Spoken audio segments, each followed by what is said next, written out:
I was told I'd get nothing. Until my grandma's lawyer shared a $2.5 million surprise. I was waist deep in the diner cleanup station late at night, arms soaked in grease and chemical soap, when my phone vibrated hard against my side. It was nearly midnight and the place was quiet except for the hum of refrigerators and the scrape of tired shoes across tile. I pulled the phone free with slick fingers and saw a new image in the family group chat. My father Mark, his wife Linda, my brother Jason, and my sister Emily, all smiling wide and holding champagne glasses on the deck of a yacht I had never seen before. The caption said, "Family comes first." Almost immediately, another message arrived directly from Linda, telling me not to bother coming for Christmas and that they were done pretending I belonged. Seconds later, my father reacted to it with a like. I stood there staring at the screen, wiped my thumb on my apron, and felt something inside me go cold and solid.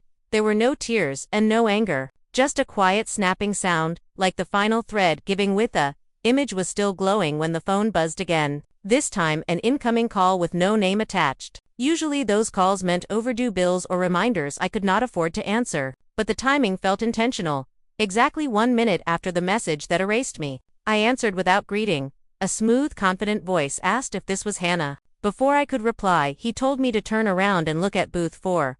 My stomach sank as I did. The diner was nearly empty, but in that booth sat a sharply dressed older man. Silver hair immaculate, posture rigid, suit flawless, holding his phone and looking directly at me. I hung up and walked over, aware of every smell clinging to me. Fryer, oil, bleach, exhaustion. I asked who he was and he gestured calmly to the seat across from him, introducing himself as Victor Hale, the attorney who had represented my grandmother, Eleanor, for decades. I told him she had passed months earlier and that my father claimed there was nothing left. Victor smiled thinly and said my father was very good at lying when it benefited him. He slid a thick leather folder across the sticky table and told me it contained the truth. He explained that my grandmother had anticipated this exact moment and instructed him to wait until my family finally cut me off completely. Only then was he to step in. My hands shook as I opened the folder. Inside were bank documents, property records, and a letter addressed to me in familiar handwriting. I whispered that I thought she had forgotten me.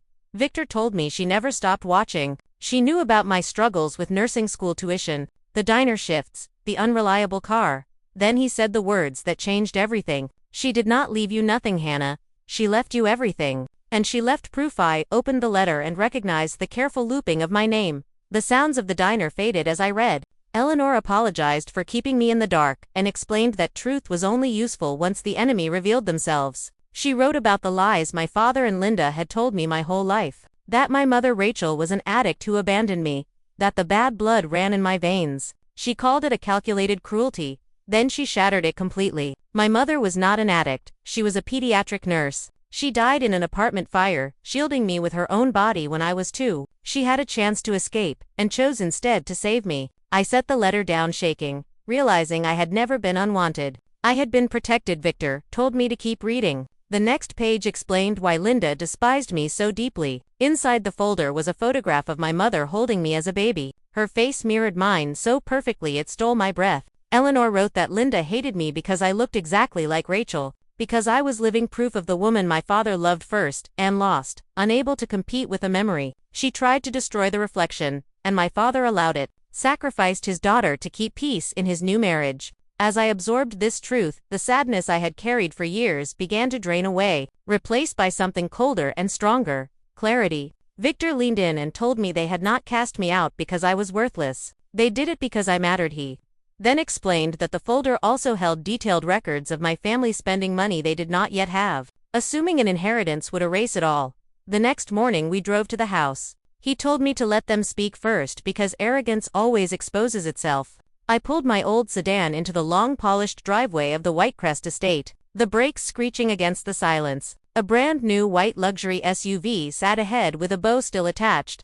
I stayed in my diner uniform intentionally, wanting them to see exactly who they had dismissed. My brother Jason answered the door and mistook me for delivery, stepping aside only after sneering. Inside the house smelled of fresh paint and money. Linda was directing workers hanging new art and barely hid her disgust when she saw me. She bragged about the expensive renovations and the pool, confident the inheritance would cover everything. My father avoided my eyes. My sister mocked me openly, but instead of pain, I felt detached, like an auditor reviewing reckless numbers. The doorbell rang and Linda nearly clapped with excitement as Victor entered. He ignored their hospitality and opened his briefcase, explaining calmly that before assets could be discussed, liabilities must be addressed. He listed the SUV, the renovations, the spending spree, and explained they had maxed out credit and refinanced the house. Expecting money that was never coming when he read the will, the room froze. My siblings received small sums labeled appearance fees based on the hours they visited Eleanor in the hospital.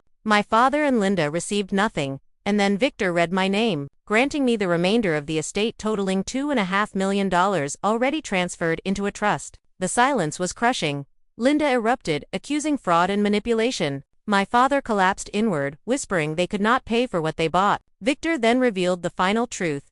Eleanor had purchased their mortgage through a shell company. I now owned their debt and they were months overdue. Foreclosure was mine to decide. They begged, pleaded, panicked, and for a moment I considered eviction. But instead I offered a lease, full market rent, turning them into tenants in the home they tried to flaunt. They signed because pride chained them there. I left quietly, paid my tuition in full that same night, visited my grandmother's grave to thank her, and deleted every family contact from my phone, driving forward knowing the road ahead finally belonged to me.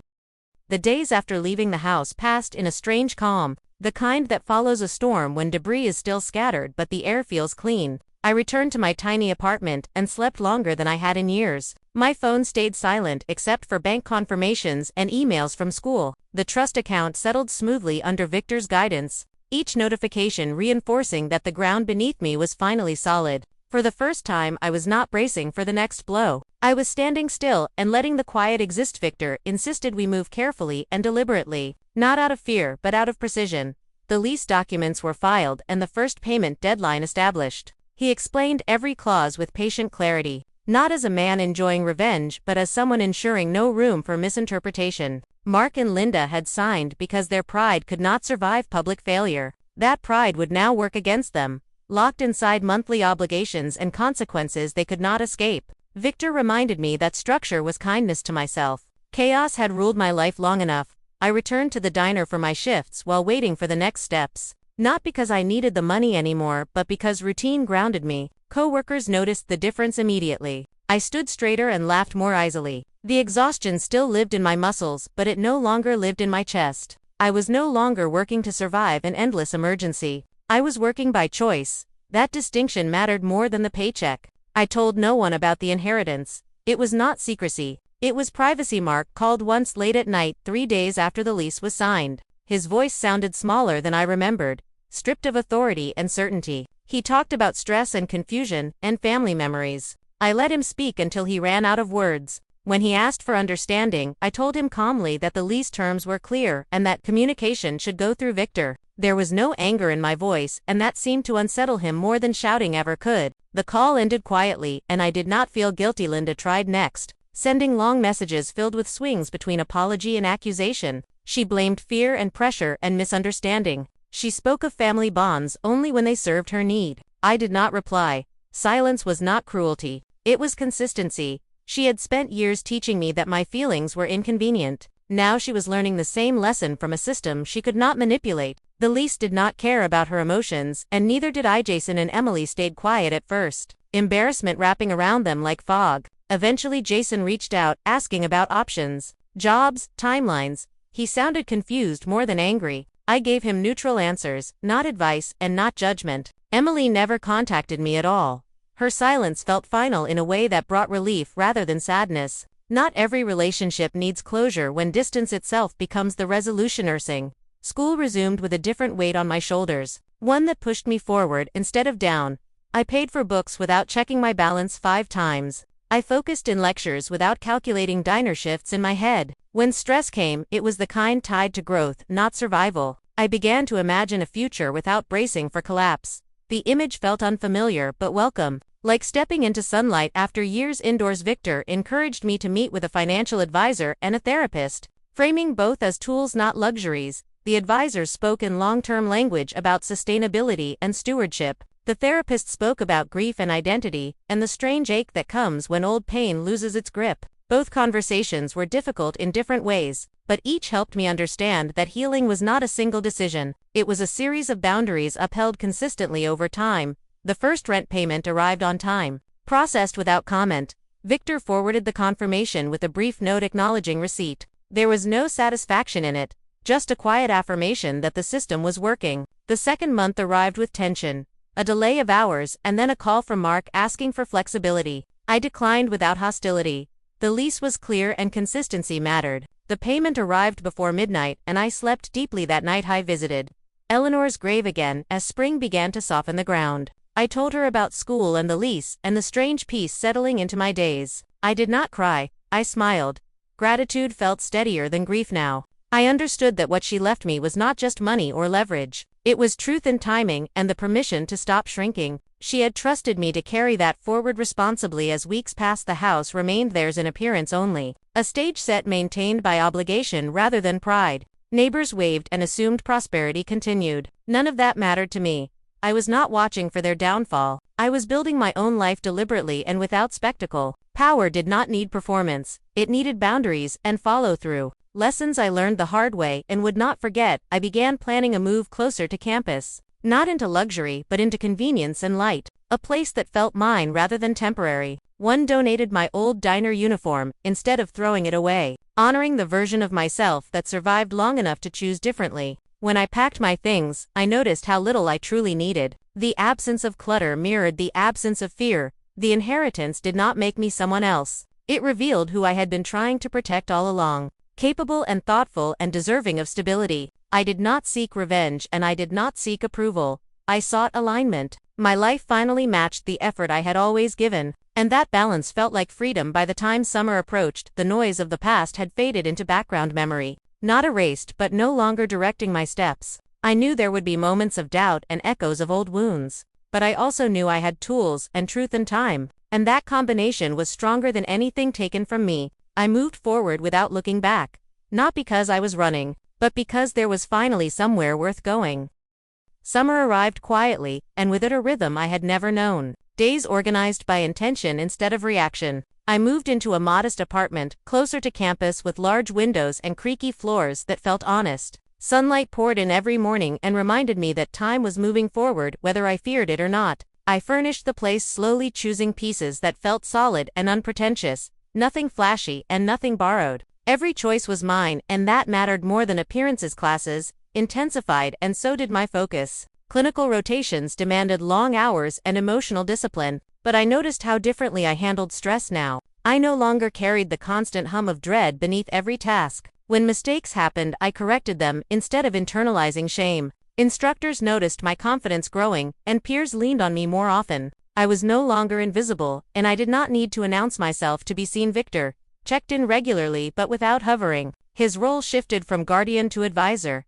He reminded me that consistency was the strongest form of authority. The lease continued to function as designed and payments arrived with increasing punctuality. Fear had replaced arrogance on the other end, and fear was a reliable motivator. I did not take pleasure in it, but I accepted it as consequence rather than cruelty. Linda attempted another approach halfway through the summer. This time sending a carefully worded letter instead of messages. She spoke of reflection and regret and misunderstanding. She avoided specifics and accountability. The language felt practiced and hollow. I read it once and placed it in a drawer without response. Not every apology deserves engagement, especially when it arrives only after power shifts. Mark sent shorter communications, mostly logistical questions routed through Victor. He no longer tried to appeal to memory or guilt. Something in him had settled into resignation. I wondered occasionally if he was grieving more than money, perhaps the illusion of control, or the story he told himself about being a good father. Those thoughts passed without bitterness. Understanding did not require reconciliation. Found work at a distribution warehouse outside the city. The job was demanding and poorly paid but steady. He mentioned it once in a brief text asking if that was enough income to meet rent obligations. I told him that as long as payments were made, the rest was his responsibility. He did not argue. The dynamic between us had shifted into something distant but functional. Siblings in name only. Amelie remained absent entirely. No messages and no attempts. I suspected she blamed me quietly from afar. That narrative was easier than self-examination. I released any need to correct it. People cling to the stories that allow them to sleep at night. I was done sacrificing rest for other people's comfort. Therapy sessions grew deeper as initial shock faded. We talked about identity shaped by neglect and how power can feel frightening when you are conditioned to expect punishment. I learned that guilt often disguises itself as empathy and that boundaries can feel like betrayal when you were trained to endure. Each session peeled away a layer of false obligation I had carried for years. I began volunteering at a pediatric clinic one afternoon a week, not because I needed experience but because it felt like a way to honor Rachel. Working with children grounded me in the present moment and reminded me why I chose nursing in the first place. Compassion without self-erasure was possible, and I was learning how to practice it. Financial meetings shifted toward long-term planning. Victor introduced me to estate structures and ethical investing. We talked about sustainability and impact, not legacy for its own sake, but stewardship. Eleanor's voice echoed in those conversations even though she was gone. She had never valued accumulation without purpose, and I carried that principle forward. The house continued to stand as a symbol I rarely thought about. It existed in paperwork and monthly confirmations rather than imagination. I did not drive past it or monitor their lives. Distance protected my progress. The less attention I gave the past, the more energy I had for what lay ahead. One evening, near the end of summer, a payment arrived late again. Not by hours but by days. Victor informed me calmly and outlined the steps required by the lease. I approved the notice without hesitation. Consequences were not personal and I refused to personalize them. The payment arrived shortly after with no explanation attached. The system corrected itself. School resumed with a heavier workload and higher stakes. I thrived under the pressure in a way that surprised even me. Resilience built quietly through consistency. I no longer feared failure because I trusted my ability to recover. That trust was new and powerful. I visited Eleanor again as leaves began to turn. I told her about the clinic and school and the peace that had settled into my life. I did not ask for guidance because I no longer felt lost. Gratitude replaced uncertainty, and that felt like growth rather than closure. Autumn approached. I realized that my story was no longer defined by what was taken or withheld. It was defined by what I chose to build. The past existed, but it did not dictate my future. I moved forward, steady and unburdened, carrying truth instead of fear, and that made all the difference. Autumn settled in with cooler air and a sense of inevitability, the kind that forces things to reveal themselves whether anyone is ready or not. My days filled with classes, clinical hours, and quiet evenings at home. Routine became a stabilizing force rather than a cage. I no longer counted time by crises but by progress. Each week layered gently onto the next, building something solid beneath my feet. Victor called one afternoon with an update delivered in his usual measured tone. The household at Whitecrest was fracturing under pressure. Not dramatically but predictably. Bills argued with income and resentment seeped into every corner. Linda was struggling to maintain the image she once curated so carefully. Appearances demanded money, and money demanded humility she had never learned. The lease continued to do its quiet work without my involvement. Another payment arrived late again, and this time Victor initiated the formal escalation outlined in the agreement. Notices sent, timelines set, consequences clear. I signed where required without hesitation, my hands steady and my thoughts calm. This was not vengeance or anger, it was administration. The clarity of that distinction surprised me and affirmed how far I had come. Jason reached out shortly after the notice went out. His message was short and stripped of defensiveness. He explained that hours had been cut and tension at home was constant. He did not ask for forgiveness or relief, he asked for time. I told him the lease allowed for none but that selling assets could help. The suggestion landed heavily but it was honest. He thanked me and did not push further. Linda broke her silence with a phone call days later.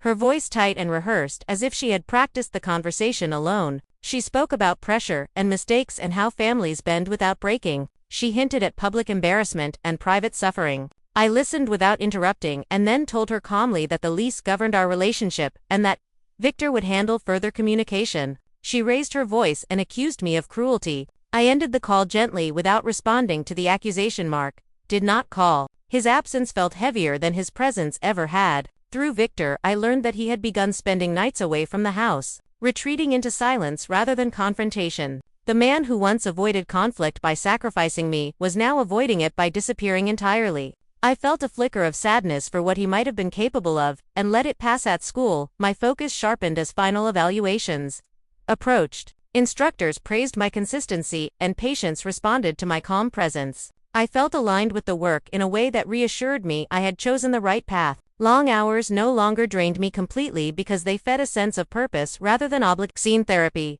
sessions explored the discomfort that came with witnessing others face consequences tied indirectly to me. We talked about responsibility versus control and how survival instincts can confuse the two. I learned that allowing natural outcomes to occur was not the same as causing harm. That insight loosened the last threads of guilt still clinging to my decisions. As winter approached, the situation at Whitecrest escalated quietly but steadily. Missed deadlines stacked, and Victor prepared the next phase without emotion. The structure Eleanor had designed proved resilient and thorough. She had anticipated resistance, denial, and collapse. Each safeguard clicked into place, like a lock finding its key. One evening, Victor invited me to his office to review documents in person. The atmosphere was calm and professional. He explained that foreclosure proceedings were now legally justified under the terms they had agreed to. The decision rested with me. Delay was possible but carried risk. Action would be decisive in public. I asked for time to consider, not out of doubt, but out of respect for the weight of finality. That night I walked through my apartment slowly, touching familiar objects and grounding myself in the present. I thought about the child I had been and the woman I was becoming. About Eleanor and Rachel and the lineage of strength carried quietly through me. I realized that holding on to the house no longer served any purpose for me or for them. The lesson had been delivered, and lingering would only reopen wounds. I met Victor the next morning and authorized the proceedings, my voice steady and my signature firm.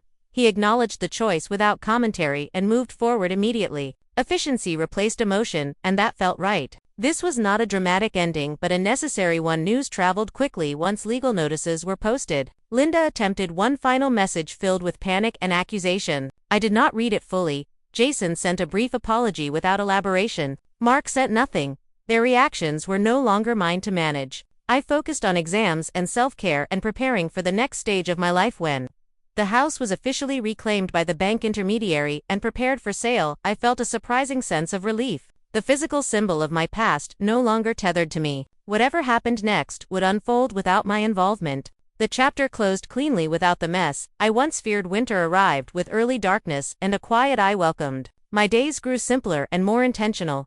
The noise of the past faded into something distant and manageable. I understood now that closure did not require reconciliation or forgiveness. It required alignment with truth and the courage to act accordingly. As snow dusted the city, I felt rooted in a way I never had before. Not because everything was perfect, but because I trusted myself to handle whatever came next. The power Eleanor left me had transformed into something internal and enduring. I carried it forward without looking back, ready for what remained unwritten.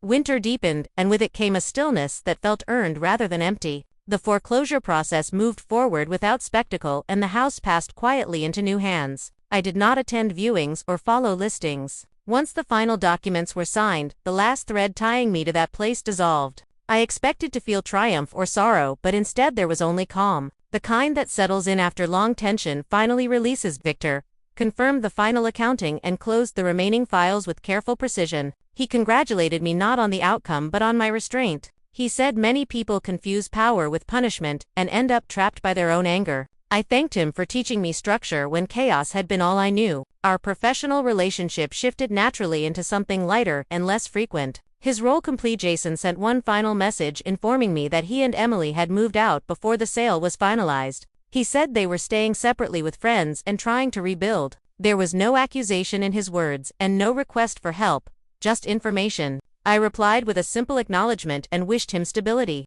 It felt like the appropriate distance between people who shared history but no longer shared lives. Linda vanished entirely from my awareness after that. No messages, no calls, no indirect attempts through Victor. Her absence felt definitive, and I accepted it without curiosity. Some people burn bridges and then disappear into the smoke of their own choices. Chasing closure with them only prolongs the damage. Mark sent a letter weeks later, handwritten and unsteady. He spoke of regret and fear and loneliness.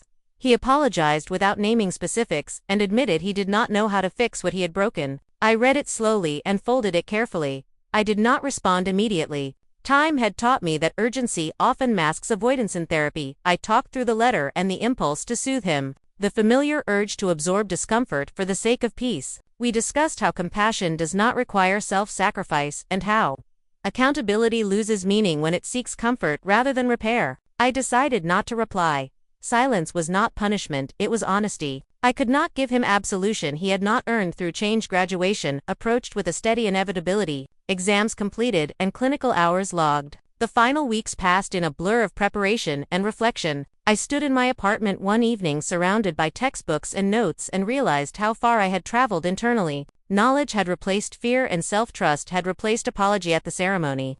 I sat among classmates and listened to speeches about resilience and calling. When my name was read, I walked across the stage with a quiet pride that felt anchored rather than loud. There were no family members cheering from the crowd, but there was no absence either. I was whole without witnesses.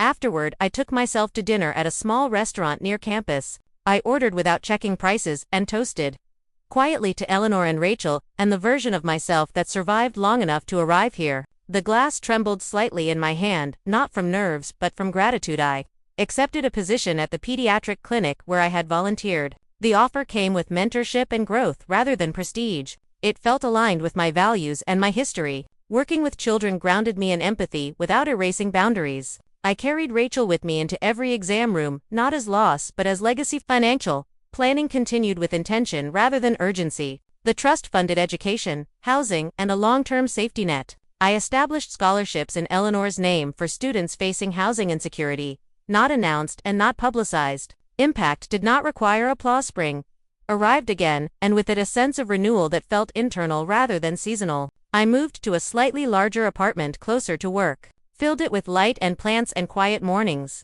My life expanded gently without excess. Occasionally memories surfaced unexpectedly, a scent or phrase pulling me back into old dynamics. But they no longer controlled my reactions. I observed them and let them pass. Healing had not erased the past, it had integrated it. One afternoon, Victor invited me to lunch to mark the official end of our professional ties. We spoke about Eleanor and her foresight. He said she believed deeply in timing and trusted that truth would land when it could be held. I realized then that everything had unfolded exactly as she intended, not to punish but to protect. I visited the cemetery one final time before summer, the grass green and soft beneath my shoes. I told Eleanor and Rachel about my job and my apartment and the peace I carried now.